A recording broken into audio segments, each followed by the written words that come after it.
আমরা এখানে পয়সা বা ক্ষমতা কোনোটাই দেখাতে আসিনি আন্টি।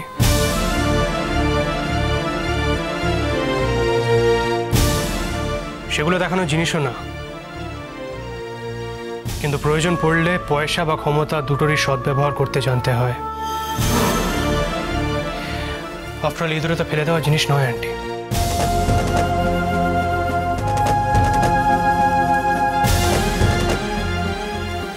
এসব আমাদের কিচ্ছু লাগবে না অনুরাগ, কিচ্ছু না।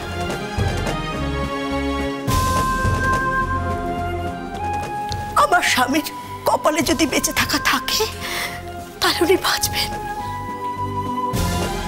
মেঘলা তো চেয়েছিল উনি যাতে না বাঁচেন,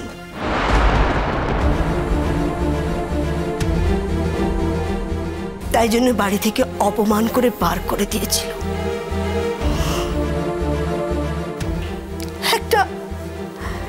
একটা মানুষের অবদান এইভাবে শেষ চেয়েছিল।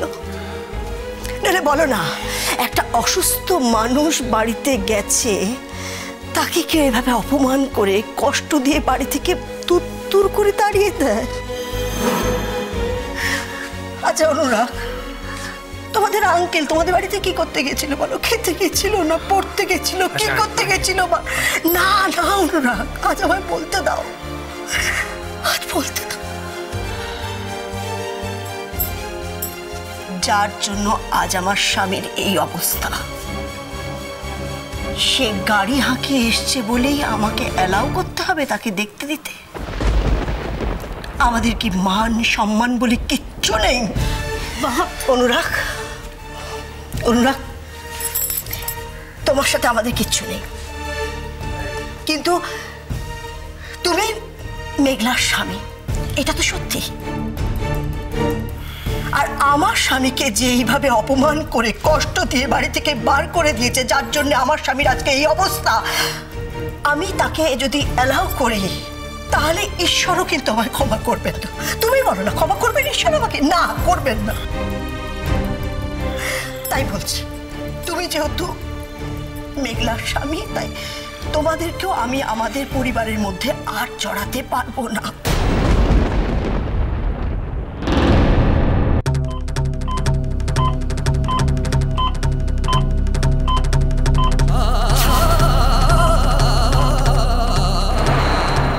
শ্বশুর বাড়ি থেকে আমার নতুন জন্ম হয়েছে।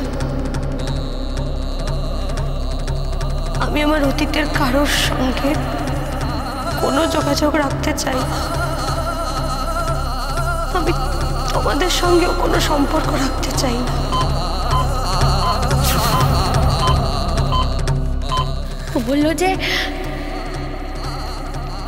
এই জীবনে ও আর কোনো সম্পর্কের অলিগলি চায় না।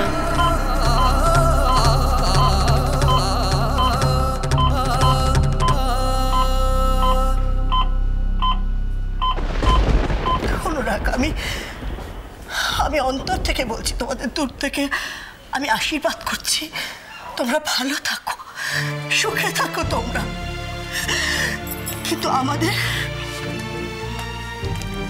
আমাদেরকে আমাদের মতো থাকতে দাও। ও আর একটা কথা, তিথি আর তোমাদের বাড়িতে থাকতে যাবে না। আমাদেরকে আমাদের মতো ছেড়ে দাও, ছেড়ে দাও।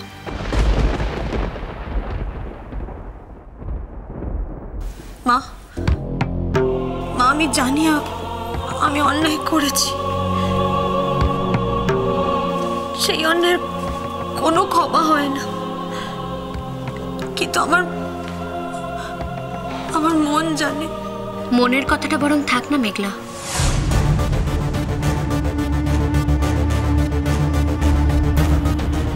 তোর মনে কি আছে সেটা তো আর দেখা যাচ্ছে না।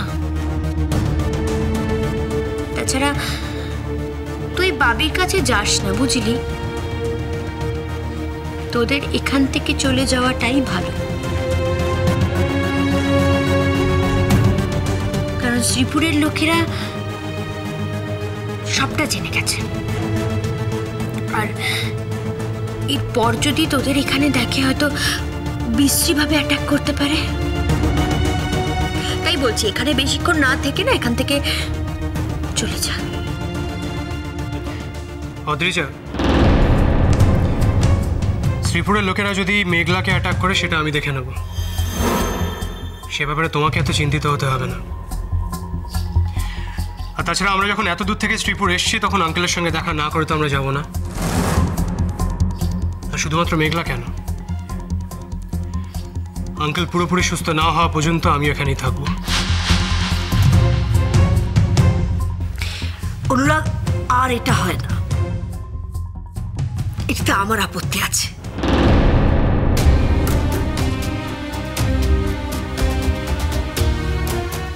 মা, অনুরাগ তোমার কথাটা নয়, মানে তোমার কথাটা এখানে বলা হচ্ছে না।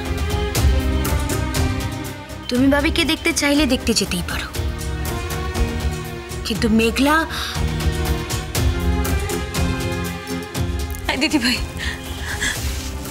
দিদিভাই, দিদিভাই প্লিজ আমাকে বাবির সঙ্গে একটু দেখা করতে দে না, আমি হাত জোর করছি তোর কাছে, প্লিজ দে না দিদিভাই। বাবি তোর সাথে দেখা করতে চায় না মেঘলা।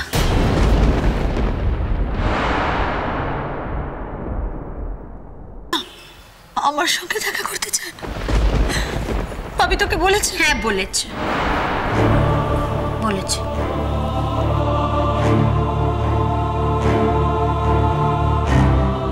বাবি তোর সাথে দেখা করতে চায় না মেঘলা।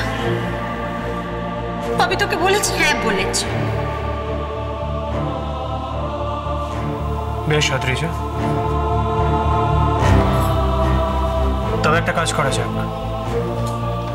আঙ্কেল যদি নিজে মেঘলাকে এই কথাগুলো বলে তাহলে মেঘলা এখান থেকে চলে যাবে, আর তা যদি না হয় তাহলে মেঘলা এখান থেকে কোথাও যাবে না।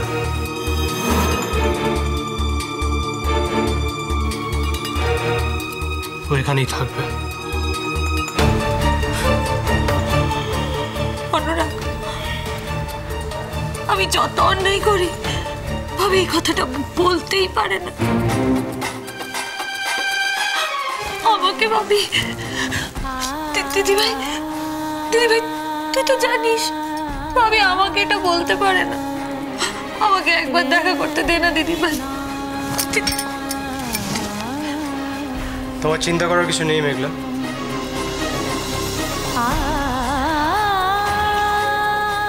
আমরা যখন একবার শ্রীপুরে এসে গেছি তখন আঙ্কেলের সঙ্গে দেখা না করে তো আমরা যাব না। আঙ্কেল যদি নিজের মুখে জানায় যে উনি তোমার সঙ্গে কথা বলবেন না বা দেখা করতে চান না, তখন দেখা যাবে। ওকে?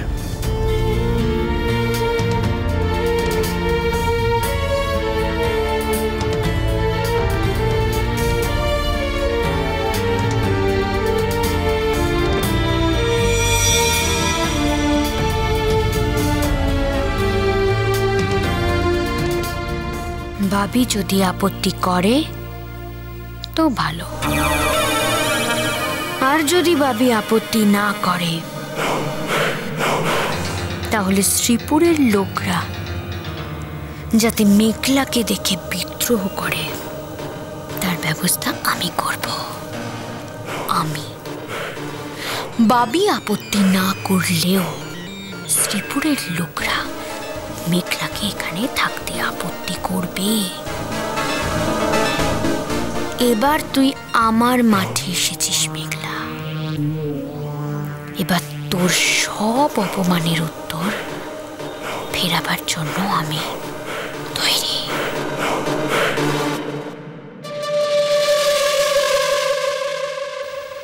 আঙ্কেল,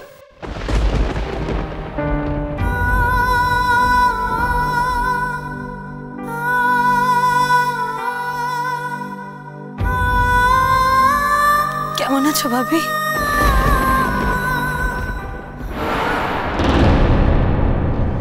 মেঘলা এত কান্নাকাটি করছে, তবু বাবি ওর সঙ্গে কথা বলছে না। বাবি চাই না এখানে থাকুক। অনুরাগ, এখানে সবসময় এত লোককে অ্যালাউ করে না। দেখা হয়েছে, এবার তোমরা এগিয়ে যাও, এগিয়ে যাও, এগিয়ে যাও। পিছে নদী